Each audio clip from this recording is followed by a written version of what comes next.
Hello everyone, welcome back my YouTube channel.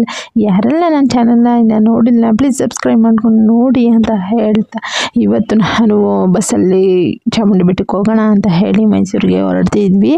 ಏಕೆಂದರೆ ಇವತ್ತು Sunday ಆಗಿರೋದ್ರಿಂದ ಎಲ್ಲಾದ್ರೂ ಹೋಗೋಣ ಅಂತ ಹೇಳಿ ಚಾಮುಂಡಿ ಬೆಟ್ಟಕ್ಕೆ ಹೋಗೋಣ ಅಂತ ಹೇಳಿ ಡಿಸೈಡ್ ಆಗಿ ನಾವು ಬಸ್ಸಲ್ಲೇ ಹೋಗೋಣ ಅಂತ ಹೇಳಿದ್ವಿ. ಮಳೆ ಇದ್ದರೂ ಪರವಾಗಿಲ್ಲ ಅಂತ ಹೇಳಿ ಚಾಮುಂಡಿ ಬೆಟ್ಟಕ್ಕೆ ಹೋಗೋಣ ಅಂತ ಹೇಳಿ ಹೋಗ್ತಾ ಇದ್ವಿ. ಅಂತೂ ಇಂತೂ ಚಾಮುಂಡಿ ಬೆಟ್ಟಕ್ಕೆ ಬಂದು ರೀಚ್ ಆದ್ವಿ. ಕೊನೆಗೆ ನಮ್ಮ ಸಾಂಸ್ಕೃತಿಕ ನಗರಿ ಅಂತಲೇ ಹೆಸರಾಗಿರ್ತಕ್ಕಂಥ ನಮ್ಮ ಮೈಸೂರಲ್ಲಿ ಚಾಮುಂಡೇಶ್ವರಿ ತಾಯಿ ನೆಲೆಸಿರ್ತಕ್ಕಂತಹ ಒಂದು ಕ್ಷೇತ್ರವಾದಂತಹ ನಮ್ಮ ಮೈಸೂರು ನಮ್ಮ ಪುಣ್ಯ ಅಂತಲೇ ಹೇಳ್ಬೋದು. ಇದು ಧಾರ್ಮಿಕವಾಗಿ ಅಥವಾ ಚಾರಿತ್ರಿಕವಾಗಿ ಪೌರಾಣಿಕವಾಗಿ ಇಲ್ಲಿ ಒಂದು ಕಥೆನೇ ಇದೆ.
ಹಾಗೆಯೇ ತಾಯಿ ಚಾಮುಂಡೇಶ್ವರಿಯ ಪ್ರಸಾದದ ಹೂವು ಸಹ ನಮಗೆ ಸಿಕ್ತು. ಹಾಗೆಯೇ ಈ ಒಂದು ಚಾಮುಂಡಿ ಬೆಟ್ಟಕ್ಕೆ ಮಹಾಬಲಾಚಲ ಅಂತ ಹೇಳಿ ಹೆಸರು ಇತ್ತು ಅಂತ ಹೇಳುವಂಥ ಪ್ರತೀತಿ ಇದೆ. ಹಾಗೆಯೇ ಈ ಒಂದು ಚಾಮುಂಡೇಶ್ವರಿ ತಾಯಿಗೆ ದುರ್ಗೆ ಅನ್ನೋ ಹೆಸರು ಕೂಡ ಇದೆ. ಹಾಗೆ ಶಕ್ತಿ ಸ್ವರೂಪಿಯಾದಂತಹ ಈ ಚಾಮುಂಡೇಶ್ವರಿ ತಾಯಿಯನ್ನು ನಾವು ನಾಡ ದೇವತೆ ಅಂತಲೂ ಹೇಳಿ ಕರಿತೀವಿ. ಹಾಗೆಯೇ ಅಲ್ಲಿಗೆ ಸ್ವಲ್ಪ ಹೊತ್ತು ಕೂತ್ಕೊಳ್ಳೋಣ ಅಂತ ಹೇಳಿ ದರ್ಶನವನ್ನು ಪಡೆದುಕೊಂಡು ಒಂದು 5 ನಿಮಿಷ ಅಲ್ಲೇ ಕೂತಿದ್ದೋ. ಹಾಗೆಯೇ ಈ ಒಂದು ದರ್ಶನವನ್ನು ಪಡೆದು ಕೂಡ ನಮಗೆ ತುಂಬ ಖುಷಿ ಆಯಿತು. ಏಕೆಂದರೆ ನಾವು ಆಷಾಢ ಮಾಸದಲ್ಲಿ ದರ್ಶನ ಪಡೆಯೋದಕ್ಕೆ ಆಗಿರಲಿಲ್ಲ. ಹಾಗಾಗಿ ಈಗಲಾದರೂ ಚಾಮುಂಡಿ ದೇವಸ್ಥಾನಕ್ಕೆ ಹೋಗೋಣ ಅಂತ ಹೇಳಿ ಈ ಒಂದು ಪ್ಲ್ಯಾನ್ ಮಾಡಿ ಬಂದ್ವಿ. ದರ್ಶನ ಕೂಡ ತುಂಬ ಚೆನ್ನಾಗಾಯಿತು ಅಂತ ಹೇಳ್ಬೋದು. ಹಾಗೆಯೇ ಚಾಮುಂಡೇಶ್ವರಿ ತಾಯಿ ಅಸುರನಾದಂತಹ ಮಹಿಷಾಸುರನನ್ನು ವಧಿಸಿ ಇಲ್ಲಿ ನೆಲೆಯಾದಂತಹ ಕಥೆಯನ್ನು ನಾವು ಕೇಳಿದ್ದೀವಿ. ಹಾಗಾಗಿ ಈ ಒಂದು ಸ್ಥಳಕ್ಕೆ ಚಾಮುಂಡಿ ಬೆಟ್ಟ ಅನ್ನೋ ಹೆಸರನ್ನು ಬಂದಿತ್ತು ಅಂತ ಹೇಳಿ ನಾವು ಹೇಳ್ಬೋದು. ಹಾಗೆಯೇ ದರ್ಶನವನ್ನು ಪಡೆದುಕೊಂಡು ನಂತರ ಮಹಿಷಾಸುರನ ಒಂದು ಪ್ರತಿಮೆಯನ್ನು ನೋಡೋದಕ್ಕೆ ಅಂತ ಹೇಳಿ ಹೋಗ್ತಾ ಇದ್ವಿ.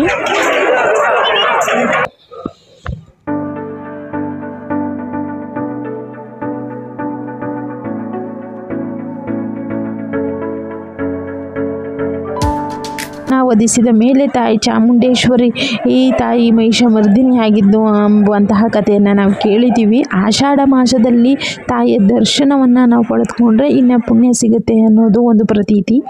ಹಾಗೆಯೇ ಇಲ್ಲಿ ಆಷಾಢ ಮಾಸದಲ್ಲಿ ತುಂಬ ರಶ್ ಇರುತ್ತೆ. ಹಾಗಾಗಿ ನಾವು ಬರೋದಕ್ಕಾಗಿರಲಿಲ್ಲ. ಸೊ ಇವಾಗ ಬಂದು ದರ್ಶನವನ್ನು ಪಡೆದುಕೊಂಡಿವಿ.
ಹಾಗೆಯೇ ಇಲ್ಲೇ ನೋಡೋಣ ಅಂತ ಹೇಳಿ ಏನಾದರೂ ಪರ್ಚೇಸ್ ಮಾಡೋಣ ಅಂತ ಬಂದ್ವಿ. ನೋಡಿ ಎಷ್ಟು ಕ್ಯೂಟ್ ಆಗಿದೆ ಅಂತ ಹೇಳಿ.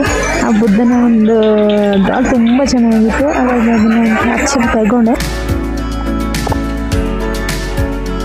ಮಹಿಷಾಸುರನ ಒಂದು ಪ್ರತಿಮೆಯನ್ನು ನೋಡೋಣ ಅಂತ ಹೇಳಿ ಬರ್ತಾ ಇದ್ವಿ. ಹಾಗೆಯೇ ಅಸುರನಾದಂತಹ ಮಹಿಷಾಸುರನೇ ಇಡೀ ಮಹಿಷಾಸುರವನ್ನು ಆಳ್ತಾ ಇದ್ದ. ಅವನ ಹೆಸರಿನಿಂದಲೇ ನಮಗೆ ಮೈಸೂರು ಅನ್ನುವಂಥ ಹೆಸರು ಕೂಡ ಬಂತು ಅಂತ ಹೇಳಿ ನಾವು ಹೇಳ್ತಾ ಹೋಗ್ತೀವಿ. ಕಾಲಕ್ರಮೇಣ ಮಹಿಷಾಸುರ ಅನ್ನುವಂಥ ಹೆಸರು ಮೈಸೂರಾಗಿ ಪರಿವರ್ತನೆ ಹೊಂದಿರತಕ್ಕಂಥದ್ದನ್ನು ನಾವು ನೋಡ್ತೀವಿ. ಅಸುರನಾದಂತಹ ಮಹಿಷಾಸುರನನ್ನು ಸಂಹಾರ ಮಾಡಿದಂತಹ ನಮ್ಮ ಚಾಮುಂಡೇಶ್ವರಿ ತಾಯಿಯನ್ನು ಮಹಿಷಮರ್ದಿನಿ ಅಂತ ಹೇಳಿ ಕರೆಯಲಾಗುತ್ತೆ.